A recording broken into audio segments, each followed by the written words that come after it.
Bem-vindos ao Grupo Marcos. Você está no programa Nova Geração 159 e hoje nós faremos algo diferente, né? Em que sentido? Nós estamos trabalhando a série Livro dos Espíritos, mas sempre quando há um acontecimento, uma data, a gente insere um programa específico. Hoje, naturalmente, né, vamos tratar do que se chama de Semana Santa, né? E a gente lembra mais do feriado da Semana Santa, né? A quinta, a sexta-feira, santa, como a gente diz. Ok, é santa sim, mas aí eu acho que é um santo no sentido hebreu e não católico. Vamos tentar aqui lançar uma visão geral, um panorama amplo, né, do que é isso para a tradição cristã, principalmente. O que é que aconteceu? Né? Por que a gente comemora? Porque a gente tem essa data no calendário. Qual o sentido dela? Certamente é uma das datas mais importantes da história de todo o cristianismo. Isso aí não há dúvida, não há como questionar isso. E é uma data que surge antes, inclusive, do cristianismo, né? Mas, assim, daqui a pouco a gente fala disso. Para nós cristãos, eu posso dizer que se a gente faz uma comparação, apenas uma comparação, da vida do Cristo no mundo como um filme, como um drama, como um teatro, como um romance, né, como uma peça literária. O que a gente chama de Semana Santa é ao mesmo tempo o clímax, o ápice e o desfecho. É assustador o quanto nesses pouquíssimos dias, estamos falando em torno de 3 dias, né? Não há uma afirmação aqui exata, fechada, mas estamos falando em torno de 3 dias. É absolutamente assustador a quantidade e a intensidade dos acontecimentos.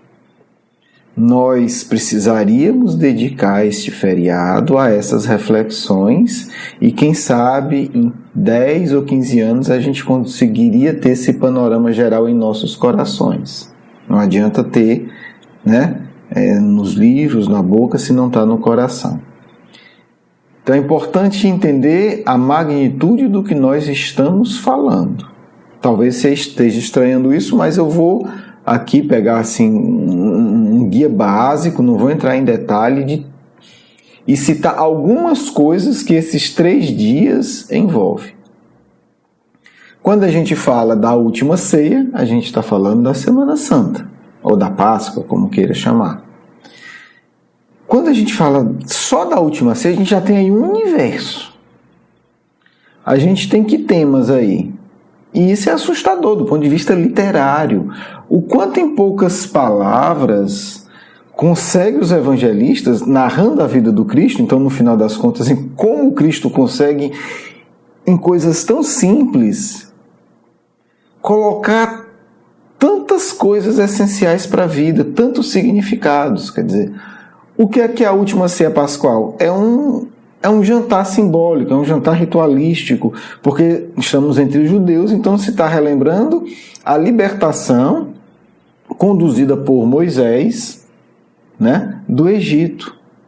Então, Páscoa, quando Cristo está lá com os discípulos, eles estão lembrando a passagem, a saída do Egito e a passagem pelo deserto para chegar à Terra Prometida, né? E simbolicamente é uma libertação mais profunda. Não vou entrar nisso, senão não dá, mas é só para entender. Então, nós estamos falando de um jantar que trata disso, de uma refeição. Ok. Nessa refeição surgem mais temas de que em qualquer, com todo carinho e respeito que eu admiro muito, tragédia de Shakespeare ou tragédia grega. É assustador. Porque o que é que você está lidando aí? Você vai aparecer um tema humano central, a traição. Você vai aparecer um outro tema, já aparece, decorrente daí. Outro tema central, a negação, a fraqueza. Você tem uma enormidade de símbolos simples e belíssimos. Você tem o que se chama de lava-pés, que é outra coisa que merece um livro. Né? Como é que Jesus choca e inicia os discípulos na humildade. Também não vamos tratar disso aqui em profundidade que não dá. Você vai dizer, mas então não vai tratar de nada. Vou tratar de um ponto. O ponto é, vamos entender o que é Páscoa. Se o programa encerrar, e quando você ouvir Páscoa, Semana Santa, Sexta-feira Santa, e você tiver o sentimento do quanto isso envolve, o programa cumpriu o seu objetivo. Não dá para querer um objetivo mais forte do que esse. Já é ousado, tá certo? É na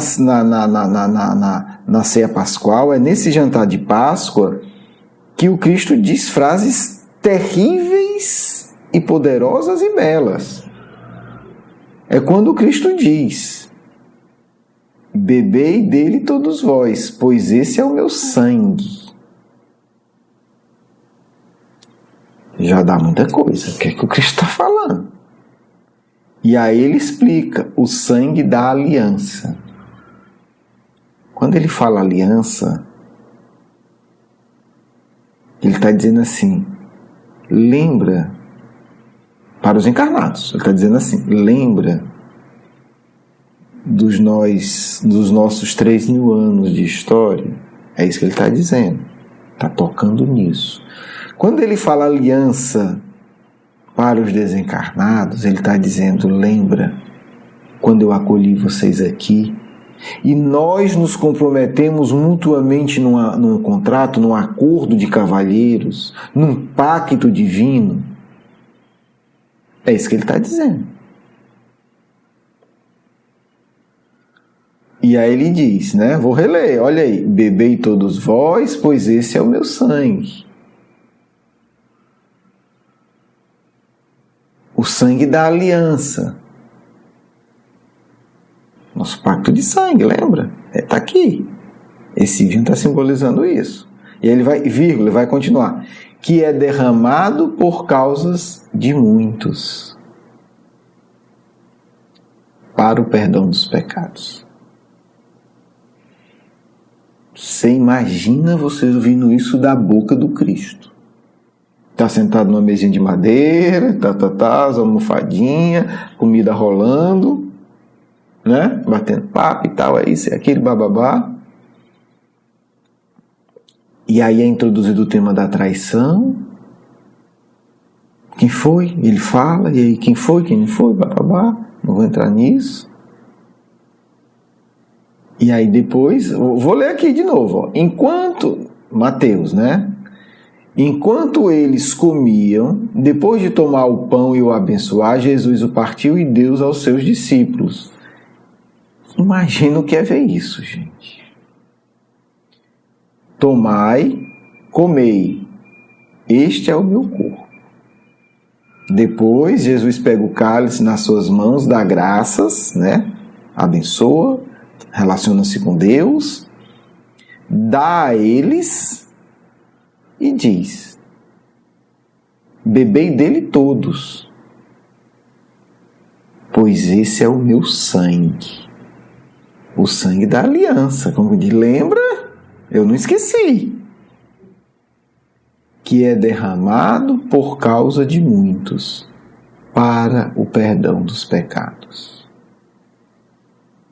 Gente, nós só estamos no início da Semana Santa.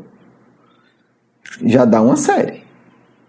Se a gente for resgatar a aliança, o sangue, o perdão dos pecados, o pão, já dá uma série. Uma série de nova geração, já dá uma série de programas. Então vamos lá. E aí aconteceu mais um mundo de coisas que eu só vou citar porque o objetivo aqui não é explorar essas reflexões. É tocar o seu coração para entender o que é que a gente, né, o que é Semana Santa, para a gente começar a entender. Depois, Jesus lembrou outra profecia. Jesus era um sujeito atualizado que adorava o passado. Né? Então, toda hora Jesus está dizendo assim, lembra daquela profecia e tal. E aí depois, Jesus vai citar outra profecia, né? Que diz assim, profecia, estamos falando de coisas escritas há centenas de anos atrás, de quando Cristo cita: ferirei o pastor e as ovelhas do rebanho serão dispersadas. Não precisa dizer o que ele está falando, né? Aí o Pedro diz: não, eu nunca vou me dispersar, eu vou ficar aqui, não quero nem saber. É quando diz: Pedro, tu me negarás. Então temos aí uma outra, né? Isso aqui, gente, se a gente fosse entender isso como uma série, esse episódio aqui ia ser aquele que acaba e você não conseguiu respirar. Porque é acontecimento e acontecimento e acontecimento, e temas novos e coisas novas, e puxando coisas de milênios atrás, e tudo acontecendo. Então temos a negação de Pedro, um capítulo à parte. Depois temos um episódio enigmático, extraordinário, que a gente ainda vai ter que, né, como se diz aí, né, comer muita rapadura, comer muito feijão, passar muito tempo para entender, completamente. Ou pelo menos nas linhas gerais. Jesus no Getsemane é a oração. É quando os apóstolos dormem. É quando Jesus diz para Deus: se possível, afasta de mim esse cálice. Só que aquela história é um diálogo que foi ouvido só a voz de um. Ninguém ouviu Deus, só Jesus. Ninguém sabe o que Deus falou antes, ninguém sabe o que Deus falou depois. E aí vamos ter cuidado com as interpretações. Nós estamos interpretando um diálogo que ninguém sabe. A palavra do personagem principal, a palavra de Jesus, a gente sabe e não sabe qual foi a resposta de Deus.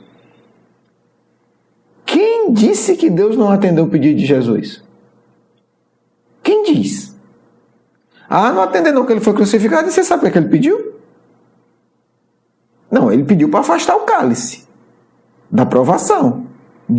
Ok, que provação pediu Jesus? Pediu Deus. Que provação Cristo pediu a Deus para que não acontecesse? Você sabe? Os evangelistas não sabem. Se sabem, não disseram. Então, oficialmente, ninguém sabe. Olha como é delicada a coisa. Eu tenho a minha hipótese pessoal de espírito inferior. É a minha hipótese. Então, todo espírito inferior pode ter a sua hipótese, não tem problema nenhum. Mas tem que entender duas coisas, que é espírito inferior e que é hipótese. Se não entender isso, vai falar besteira. Vai querer botar palavras, né, simbolicamente, na boca de Deus. Não, eu estava conversando sobre isso. Sério? Você gravou? Você ouviu direito? Então vamos com calma. A minha hipótese de espírito atrasado é outra. Porque o plano das trevas não era só assassinar Jesus. Aconteceu algo do ponto de vista histórico incompreendido. Incompreendido. A multidão estava enfurecida. Se a gente lê o Evangelho, se a gente ainda leu há 2000 anos, a multidão estava ameaçando invadir o palácio de Herodes e quebrar tudo, se Jesus não fosse condenado. Nós estamos tratando aqui de um fenômeno de possessão coletiva, que houveram outros na história, tem relatos. Não vou entrar nisso. Então, naquela hora, meu amigo e minha amiguinha, quem tinha sintonia com as trevas foi ligado à banda larga. Essa é a questão. Você está achando que é besteira? Vai ler Memória de um Suicida. E você vai ler o depoimento do Camilo, que foi um dos espíritos que estava lá agredindo Jesus e agredindo Maria. Carlos Luiz, que coisa horrível, ele que conta. O livro é dele. Então, são relatos que a gente vê que a multidão estava absolutamente alucinada. Alucinada.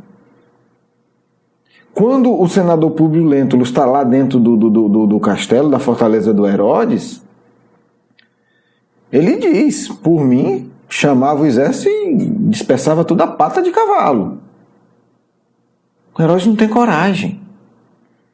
Porque a multidão estava querendo arrombar a porta da fortaleza dele. Entenda o contexto. Então ele está falando disso. Do ponto de vista histórico, do ponto de vista de informações mediúnicas sérias. Então, nós temos uma multidão alucinada, porque é claro, gente, a obsessão é isso. A gente vê uma série de dirigentes espíritas obsidiados, só que disfarçam. Na hora da decisão séria do centro espírita, ele atua contra o Cristo. Então vamos entender que uma coisa é muito mais complexa. Por isso que é na hora da prova que a gente sabe qual é a nossa real sintonia. Não é quando está em casa, na hora do evangelho, tudo bonitinho, tudo organizado. Não, aí o obsidiado parece saudável. É na hora da dor, é na hora da tentação, que a sua verdadeira sintonia se revela e que a minha e de todo mundo. Tudo bem. Qual é a minha hipótese? Que o plano das trevas era massacrar todo mundo. Era matar Maria, era matar João, porque imagina, o espírito das trevas, ele quer o quê? Ele quer a destruição do evangelho. O clima estava tão pesado que todo mundo correu. Então, todo mundo correu. O único que ficou de tudinho foi João, dos apóstolos, Maria e Madalena. E mais uma outra mulher, acho que Susana. Não é um personagem, né, tão conhecido.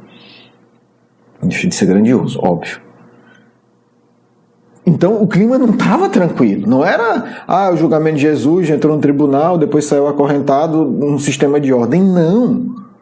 A multidão estava alucinada. Você imagina uma briga de torcida organizada e multiplica por 100. Estamos falando disso. O próprio Camilo diz: a vontade dele era agredir o Cristo, era jogar pedra.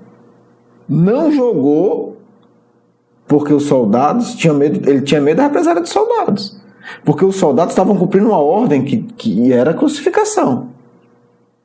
Mas o soldado romano não tinha a obrigação de proteger os seguidores de Jesus. Como é hoje, a polícia tem a obrigação de proteger o condenado. O sujeito cometeu um crime horrível, está lá a multidão querendo lixar ele. Não, ele foi condenado a perpétuo. Então a polícia também tem o dever de não deixar, né, a população massacrar o sujeito, por mais miserável que o sujeito seja. A gente vê isso todo dia. Agora a polícia não tem ali a obrigação de proteger todo mundo que está ali. Até porque não dá conta. Então a minha hipótese de espírito inferior é essa. O plano era outro. Era o massacre de Maria, era o massacre de Madalena, era o massacre de todo mundo que tivesse alguma ligação com Cristo e até de gente que não conhecia. Porque quem quer a desgraça de todo mundo. Você está dizendo que foi isso? Mas nem de longe. Hipótese de espírito inferior. Cada um cria a sua. Então vamos com calma. Eu só falei isso porque assim, vamos com calma quando a gente achar que a gente dá para entender o que é que Jesus conversa com Deus. É só isso. Vamos pegar leve. Gente, não estamos nem na metade. Vou acelerar agora que o tempo já está estourado. E aí então nós temos tudo isso, temos esse diálogo que aí, como a gente já viu aí, daria muitas reflexões. Tem outros aspectos, tem os discípulos que dormem, que é simbólico, é muito bonito. No Boa Nova, Jesus depois aparece para João para explicar porque é que ele dormiu aqui, porque o João ficou com peso na consciência. Mas também não vou entrar nisso, como vocês estão vendo. Eu só estou querendo hoje, eu estou dizendo assim, mostrar a grandeza de Semana Santa. A gente sabe o que a gente está falando. Nós cristãos, a prisão do Cristo, toda a relação do Cristo com Herodes, com o poder, que é de uma postura extraordinária. Não vai dar para comentar, né? Vamos só, né? Mas quem quiser ler, reflete. A postura do Cristo com Herodes é assim, é de uma beleza que o próprio Herodes fica de queixo caído. Tem hora que Herodes olha para Jesus e diz assim: mas você não sabe que eu posso lhe matar? Jesus estava tão por cima, no sentido de estar bem resolvido, que o cara olha e diz assim: mas você não está entendendo o que está acontecendo? Eu posso te matar. Que dignidade é essa na minha frente? Que tranquilidade é essa? E Jesus simplesmente diz: não, você não pode. É simples assim. O negócio é com Deus, meu filho. Eu já conversei com ele, não se preocupe não. É o que Jesus diz. Você é autoridade em cima de mim? Se fosse em linguagem cearense, né, gente? Em linguagem cearense, eu sou cearense, eu posso. Em linguagem cearense, Jesus olhar para ele e dizer assim: tu é doido, é macho? Tu me matar? Tu bebeu, foi? Jesus diz: não, meu filho, meu negócio é com Deus. Eu já acabei de conversar com ele, não se preocupe não. Não se preocupe não, já está tudo combinado. Já sei o que vai acontecer, já sei o que não vai acontecer. Já foi tudo resolvido, viu? Você faça aí seu negócio aí que o negócio está resolvido. Mas isso mereceria muito mais comentário, então eu vou ter que acelerar, vocês me perdoem. Depois tem um diálogo de Jesus com os religiosos, com o tribunal religioso, né? Ali era o tribunal político, depois Jesus foi para o tribunal religioso, que era o Sinédrio, que é o que na verdade ia decidir. Nesse aspecto aqui era o tribunal máximo. É outra coisa também que é preciso, enfim, a gente avaliar bastante como é que Jesus tratou os religiosos, né? Porque a gente vê a relação de Jesus com os poderosos, o poder político, né? Militar, e aí como é que Jesus tratou os poderosos, os religiosos? Então, assim, Jesus, falando em termos de hoje, fala com o prefeito, fala com o governador, fala com os religiosos, fica aquela situação ali que ninguém quer resolver, ninguém quer se comprometer, ninguém quer, enfim, a gente conhece isso. Depois tem todo o processo de martírio, tem os açoites, né? É assustador, mas enquanto humanidade a gente devia pensar nisso. Jesus foi açoitado como uma forma de ajudá-lo. Olha que louco. Aí merece muita reflexão, mas está lá no há 2000 anos. Estranho, não é isso? Uma coisa que eu ainda não digeri bem, mas o que aconteceu foi isso. O açoite do Cristo foi uma forma de tentar ajudá-lo. Mas isso serve para mim para pensar, realmente, como é que a gente ajuda as pessoas, né? Já daria um tema bem legal. Porque foi isso que aconteceu, é isso que Emmanuel narra também, dando detalhes. Depois tem a crucificação. Depois tem Jesus mais uma vez cantando os salmos, né?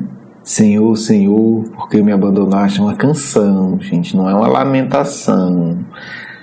Essa frase já estava escrita há séculos e séculos lá nos Salmos, né? Não é Jesus conversando com Deus, não. É Jesus lendo, relembrando uma profecia. Do mesmo jeito que Jesus cantou quando terminou a ceia, porque era tradição, aqui Jesus está mostrando a relação entre ele e a tradição. É disso que se trata, já daria um outro programa. E aí tem a crucificação, a morte ou desencarne. Depois Jesus vai para as regiões mais inferiores do planeta. Interessante isso. Antes de adeus, Jesus vai no inferno, simbolicamente, né? Nas regiões mais infelizes, também já daria outra coisa. Depois tem a relação com Madalena, a gente já pôde explorar isso em outros momentos, né? Em particular no encontro, né, no Módulo Cristo, onde a gente fala um pouco mais disso. São muitos símbolos, são muitas coisas, né? O objetivo de hoje é apenas, teria muito mais coisa para falar, né? Porque tudo isso, gente, foi Semana Santa. A ressurreição, o encontro dele com os apóstolos, a famosa frase que ele disse para Tomé, né? Toca, se tu precisa tocar, toca. Quer dizer, tudo isso aconteceu em torno de 3 dias. É muita coisa para a gente digerir. Mas se a gente consegue pelo menos sentir a grandeza do que aconteceu nesses 3 dias, né, já muda o nosso padrão de compreensão da vida. Então são realmente 3 dias que, assim, o sujeito pensa assim, tudo bem, a Terra teve 4,5 bilhões de anos de história no entorno. Se você fosse estudar só 3 dias, meu amigo, não tenha dúvida. Peça esses. Assim, olha, o seu Vale Educação aqui, o seu bônus hora, sei lá como é que chama essas invenções aí.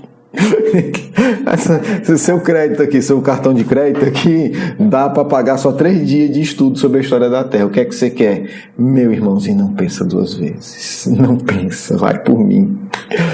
São esses 3 dias.